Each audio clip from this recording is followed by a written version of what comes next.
샬롬, 다시 한번 이스라엘 브이드 알린에 오신 것을 환영합니다.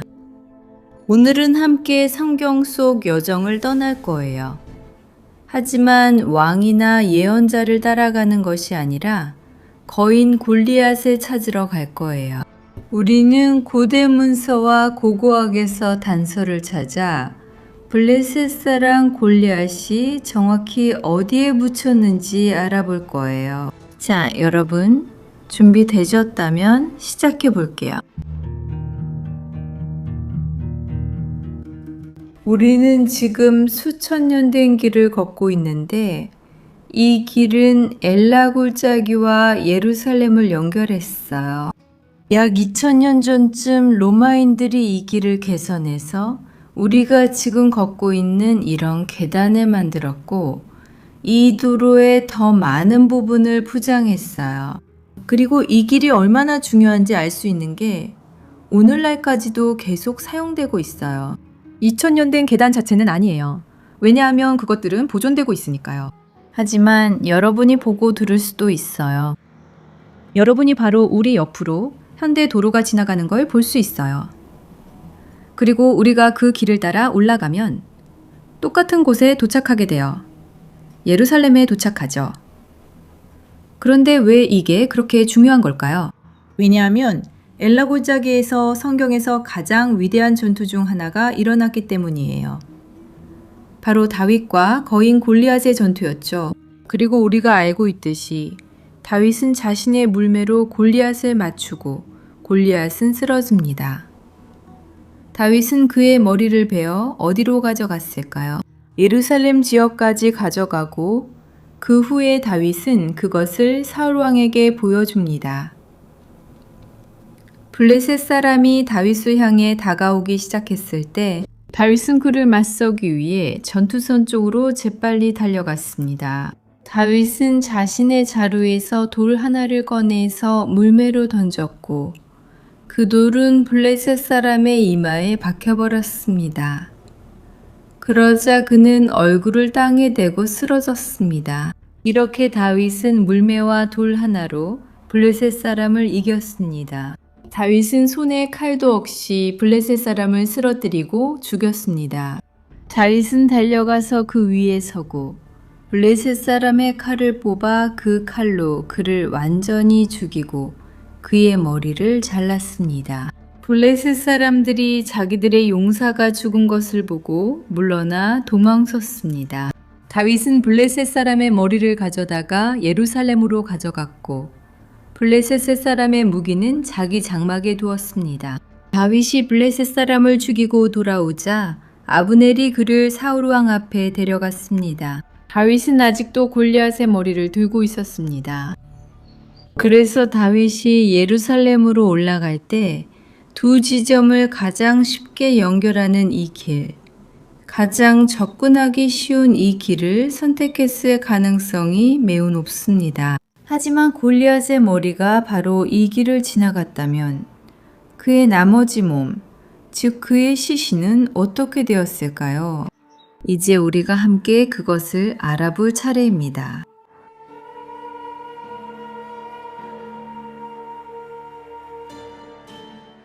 우리가 답해야 할 질문 중 하나는 이 2000년 된 로마 도로가 다윗 시대에도 실제로 존재했는지 어떻게 알 수 있느냐는 것입니다. 그리고 이를 위해 우리는 이스라엘 유물청에서 발표한 연구 자료들을 읽어볼 수 있습니다. 그 자료들을 보면 로마인들은 새로운 길이나 경로를 거의 만들지 않았다는 것을 알 수 있습니다. 그리고 로마인들은 실제로는 현지 주민들과 상인들이 이미 사용하던 길을 이용했으며 그 길들은 종종 임시로 만들어진 오솔길이었습니다. 그리고 로마인들은 그 길들을 포장하고 넓히고 공식적인 도로로 만들었습니다. 게다가 엘라 계곡은 해안 평야와 유다 산맥 사이의 자연스러운 통로이기 때문에 지형적으로도 이 길이 가장 합리적입니다. 만약 길이 다른 경로를 지나갔다면 훨씬 더 많은 계곡과 언덕, 오르막과 내리막이 있었을 것입니다. 그 당시에는 모든 것을 걸어서 다니거나 동물을 타고 이동했기 때문에 이런 길은 전혀 이상적이지 않았습니다. 그리고 또 하나의 단서는 바로 다윗 시대의 많은 고고학 유적지들이 이 길을 따라 세워져 있다는 점입니다. 히르벳 카야파, 즉 성경에 나오는 사하라임처럼요. 이곳은 이 길을 감시하고 보호하는 역할을 했습니다. 이 모든 이유로 우리는 이 길이 2000년 된 것이 아니라 3000년이 훨씬 넘었다는 것을 알 수 있습니다. 우리는 계속 길을 따라가다가 이곳에 도착했어요. 이곳은 호르바트 하누트 또는 키르벳 하누트라고 불리는데 휴식처의 유적이라는 뜻이에요. 그리고 여러분은 우리 뒤에 있는 유적을 분명히 볼 수 있습니다. 하지만 이 유적들은 무엇일까요? 이것들은 교회의 유적입니다. 비잔틴 시대의 교회로 성지 전체에서 최초의 기독교 시대에 해당합니다. 질문은 이곳에 교회를 세운 의미가 무엇이냐는 것입니다. 적어도 처음 보기에는 아무것도 없는 곳처럼 보이는 이곳에 왜 교회를 세웠을까요? 바로 위로 우리가 있던 도로가 지나갑니다. 그 도로가 이쪽으로 이어집니다. 하지만 우리 주위에는 나무와 숲, 자연만이 보입니다. 하지만 이 교회가 바로 이곳에 세워진 데에는 아주 특별한 이유가 있습니다. 그리고 바로 비잔틴 사람들이 이곳의 역사를 기록으로 남겼습니다. 좀 더 구체적으로 말하면 성지 순례로 온 순례자들입니다. 모르시는 분들을 위해 말씀드리자면 저는 이스라엘에서 관광 가이드로 일하고 있습니다. 저는 전 세계 여러 곳에서 온 많은 순례자들이 교회와 역사를 알아보고 성지를 둘러보러 올 때 함께합니다. 사람들은 이것이 현대적인 일이라 생각하지만 사실은 아닙니다. 기독교가 시작된 이래로 이미 많은 기독교인들이 순례를 하며 역사적인 성지를 방문해 왔습니다. 그리고 이것은 비잔틴 시대에 매우 흔한 일이었습니다. 그리고 우리는 이 교회를 방문했던 여러 비잔틴 순례자들의 일기를 가지고 있습니다. 그들은 우리에게 그들의 방문에 대해 기록해 두었습니다. 그들이 우리에게 무엇을 말해주고 있을까요? 바로 길 옆에 교회가 있었다고 합니다. 그리고 오늘날 우리가 클벳 하눈노 알고 있는 그 교회 옆에는 골리앗의 무덤이 있었다고 합니다. 그들은 이미 그 시절부터 이 옆에 있는 무덤에 대해 우리에게 이야기해 주었고 그 무덤을 방문했다고 합니다. 그리고 단순 방문이 아니라 또 한 가지를 했답니다. 우리도 마지막에 해볼 거예요. 이제 우리도 먼저 교회를 방문하고 그 다음에 골리앗의 무덤을 방문할 거예요. 옛날 순례자들이 했던 것처럼요. 자, 가볼까요?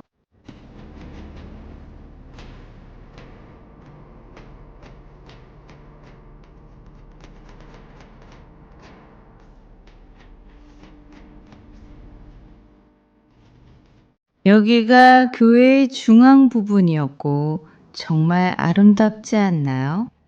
가까이 다가가면 바닥 전체가 모자이크로 덮여 있는 것을 볼 수 있어요.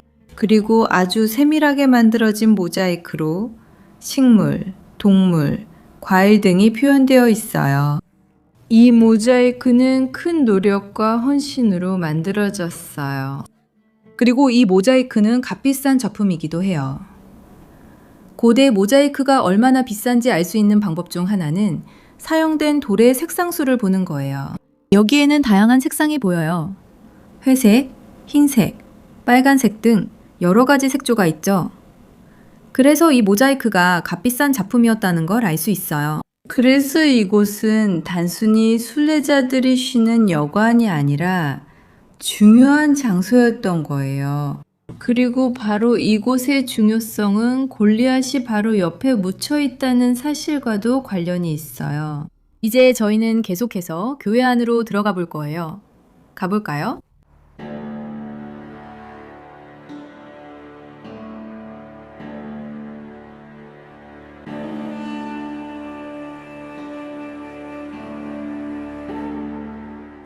이 교회는 1985년에 다시 발견되어 처음으로 발굴되었어요.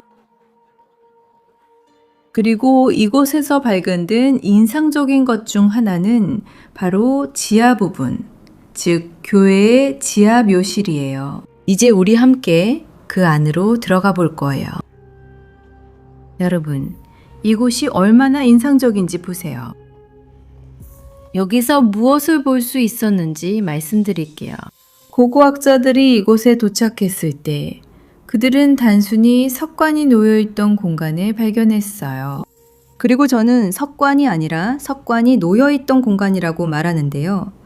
왜냐하면 1985년에 고고학자들이 여기에 도착했을 때 이곳은 비어 있었지만 석관에 자국이 남아 있었기 때문이에요. 그래서 우리는 누군가가 어느 시기에 이 안에 매장되었다는 것을 알 수 있어요. 하지만 누가 매장되었을까요? 우리는 전혀 알지 못해요. 그리고 누가 이곳에서 석관을 가져갔는지도 왜 그랬는지도 몰라요. 그리고 이제 질문이 나옵니다. 여기가 골리앗의 무덤일까요? 아니에요. 우리는 그게 아니라는 걸 알고 있어요. 공간이 크긴 하지만 우리가 그 안에 들어가 보면 바닥에서 천장까지의 높이가 1m 80cm예요. 장례 공간치고는 굉장히 높은 거죠.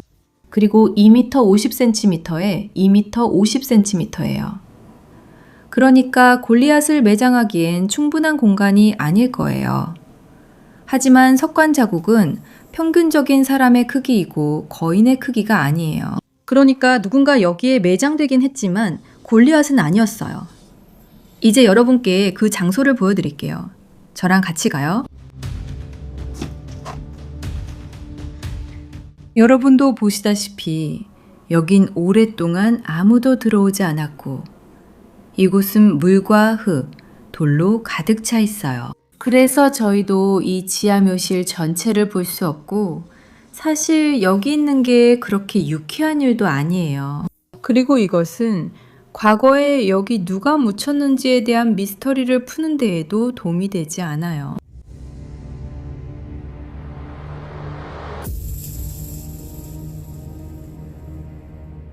이제 골리앗의 무덤이 어디에 있는지 알아보기 위해 옛날 순례자 중 한 명인 안토니노 데 플라첸차가 우리에게 남긴 글을 들어보겠습니다.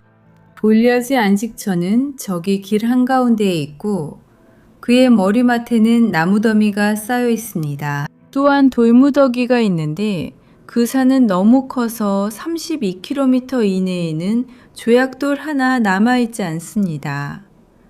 왜냐하면 그곳을 지나는 누구나 경멸의 표시로 3개의 돌을 집어 그의 무덤에 던지기 때문입니다. 우리는 지금 길가에 서 있고 이제 주로 작은 돌들로 이루어진 무더기를 찾아야 합니다. 그 무더기를 찾으면 아마도 골리앗의 무덤 앞에 서 있을 것임을 알 수 있습니다. 자, 찾아봅시다.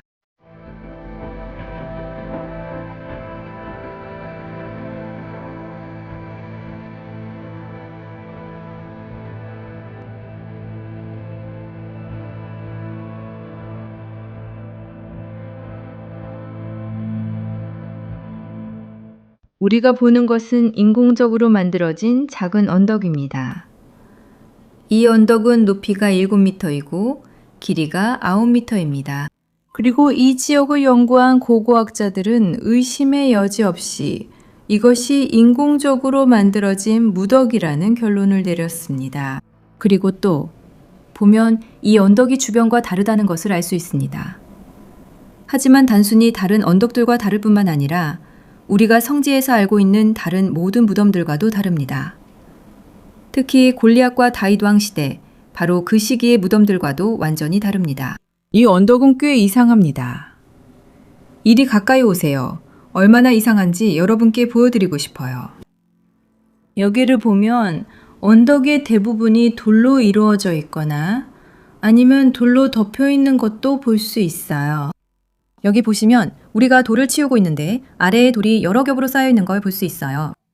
그리고 이 돌들은 이곳의 자연석이 아니에요. 주위를 둘러보면 여기저기 돌이 몇 개 있긴 하지만 이런 양의 돌은 다른 곳에서는 볼 수 없어요. 그리고 이 돌들이 이 언덕을 향해 던져졌을 가능성이 높아요. 안토니노가 우리에게 말해줬던 것처럼요. 그리고 안토니누뿐만 아니라 다른 사람들도 우리에게 기록해줬어요. 순례자들이 이 길을 지나갈 때 이미 길에서 돌 3개를 주었다고요. 그들은 더 둥글고 예쁜 돌, 그리고 다윗의 이야기를 떠올리게 하는 돌을 찾았어요. 왜냐하면 다윗이 골리앗에게 둥근 돌, 조약돌을 던졌기 때문이죠. 그래서 그들은 와서, 죄송해요 여러분. 그들은 와서 여기 돌에 돌을 던졌고 이런 방식으로 이 언덕도 수세기, 수천 년에 걸쳐 점점 커졌어요. 이것은 비잔틴 시대에 아주 잘 알려진 전통이었어요. 많은 기독교인들이 이 교회를 방문하러 이곳에 오곤 했죠. 하지만 이 교회는 8세기에 거대한 지진으로 파괴되었고 그 이후로 이곳은 점점 잊혀지기 시작했지만 완전히 잊힌 것은 아니었어요. 이곳과 인근 도시에 살던 지역 주민들은 이 전통을 계속 이어갔고 그 역사를 아버지에서 아들로, 세대에서 세대로 전해주었어요. 그리고 그곳, 키르벨 하누데는 골리앗이 묻혀있는 언덕이 있다고 전해졌어요. 그리고 실제로 19세기 이곳을 지나간 또 한 명의 여행자가 있었는데 그는 프랑스 탐험가 빅토르 게랭이었어요. 그는 그 시대에 매우 유명한 인물이었고 1863년에 이곳을 방문해서 로마 도루를 묘사했어요. 그는 유적들과 거대한 돌무더기도 묘사했는데 전통에 따르면 그것은 성경에 나오는 거인 골리앗의 무덤이었다고 해요. 그리고 그는 순례자들이 돌무더기 위에 돌 3개를 던지는 전통에 대해서도 이야기했어요.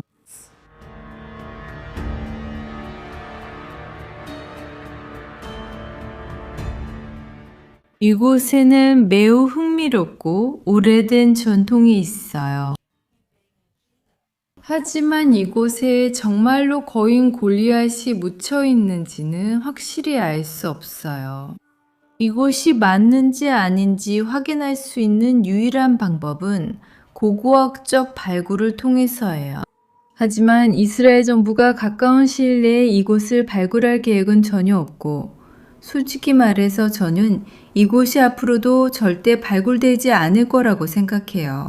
왜냐하면 이스라엘 정부와 유물부에는 무덤이 있거나 무덤이 있을 가능성이 높은 곳에서는 발굴을 하지 않는 정책이 있기 때문이에요. 그래서 이곳을 발굴하러 올 가능성은 정말로 매우 적어요. 그래서 여기가 골리앗의 무덤인지 아닌지는 저희도 알 수 없어요. 하지만 우리가 역사적, 고고학적으로 충분히 타당하다고 말할 수 있는 것은 바로 이 길, 우리 뒤에 있는 도로를 통해서라는 거예요. 다윗이 골리앗의 머리를 예루살렘으로 가져갈 때 이 길을 지나갔다는 거예요. 여기에 골리앗이 있었는지, 돌을 던지는 전통이 맞는 장소인지 확실하지 않지만 혹시 모르니까요. 저도 오늘 여기에서 돌을 던져볼 거예요. 그리고 저를 도와줄 아주 특별한 손님도 함께 왔어요. 안녕 내 딸. 여러분, 아버지께 샬롬 인사해주세요. 샬롬 여러분. 잘 지내시죠? 여기 보세요. 제가 돌들을 가져왔어요. 이미 준비되어 있어요. 수천 년 된 습관이에요. 가시죠. 자, 그럼 너는 2번 던지고 나는 여기서 1번 던질게. 자, 여러분. 옛날 순례자들이 했던 것처럼 우리도 할 거예요. 그러니까 골리앗, 우리 간다! 받아라 골리앗. 한 번 더 골리앗. 그래요, 여러분. 우리가 정확한 장소에 있는지는 모르겠지만 여기 골리앗의 시신이 있다는 강한 역사적 전통과 가능성이 있습니다. 그리고 오늘 영상이 마음에 드셨길 바랍니다. 그리고 영상을 재밌게 보신 모든 분들은 항상 드리는 제 부탁 잊지 마세요. 알겠죠? 좋아요 눌러주시고 딸 알림 응원해주세요.